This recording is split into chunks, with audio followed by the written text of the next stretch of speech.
When people saw him cry on TV over his son's murder, they just thought something isn't right. Before we get into today's case, if you prefer deep dives, check out my podcast, The Bourne Investigation. I post a brand new episode every single week. It was the 3rd of March 1989 in beautiful South Carolina. Justin Lee Turner was the sweetest little 5-year-old boy who lived with his dad Victor and his stepmom Megan. Megan had 2 other kids from her previous marriage, but her and Victor did actually have sole custody of Justin. Justin was a normal kid.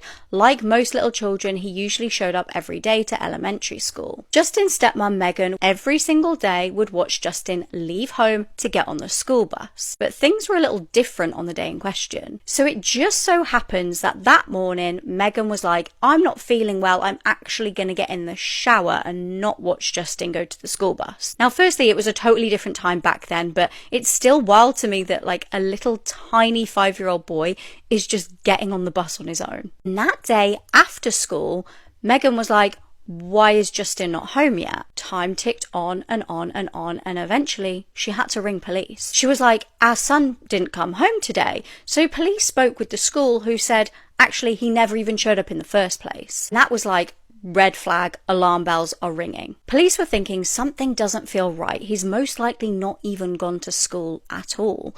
And all signs were pointing towards the parents. What are the chances that on the one day Justin goes missing and is potentially abducted is the day that Megan didn't watch him get on the school bus because she was unwell in the shower? Police swarmed the family home thinking surely there must be a clue as to where this child is. And on the 5th of March, 2 days after Justin vanished, while news crews were there, cameras were rolling, Dad Victor popped inside the family camper van and then slowly backed out. Little Justin's body had been stuffed inside a cabinet under a bench seat, and he'd been strangled to death. And everybody at this point had so many questions. Firstly, how the hell did nobody find him for 2 days when he was 25 feet from the front door? Secondly, why did the dad seem to almost know where to look?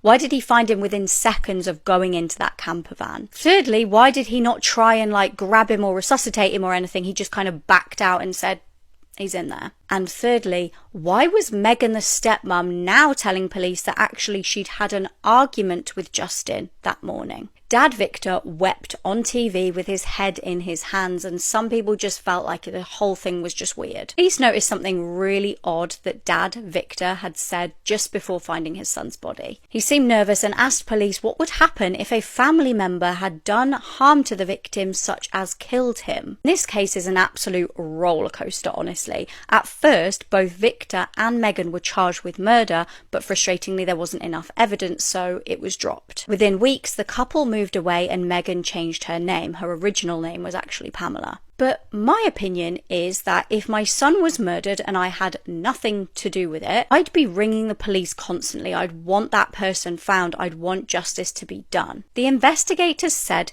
they never received even one phone call from the parents. They just didn't ask about the case. Then in 2021, the case was reviewed and old evidence was re-examined. The autopsy had shown, interestingly, Justin was strangled shortly after his last meal, which seemed to look like cereal in his stomach. Again, showing that it likely happened before he even tried to leave for school. Fibers were found on a ligature in the family home that matched the wounds on Justin's neck and on the clothes he was wearing. 34 years after Justin's death, charges were brought once again against Megan and Victor. But I told you this was a roller coaster. Once again, these were dropped because essentially loads of evidence by that point had been lost, destroyed. Multiple witnesses were either now dead or they were too unwell to testify. And the judge said that this delay basically caused prejudice. The judge said that the decades-long delay made it harder to test the truth. Effectively, even if prosecutors think somebody is guilty, the court can say, we can't try this fairly anymore. What do you think?